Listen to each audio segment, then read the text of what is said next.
күңірінген күнде мұңаямды өкпелеймін кімге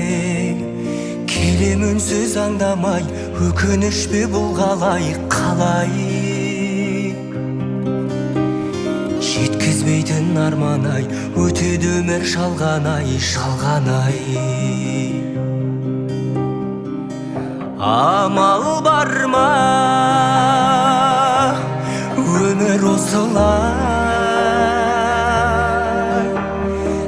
сынағына көнесің тағдырыңа ересің ай өтеді зымырай шалған өмір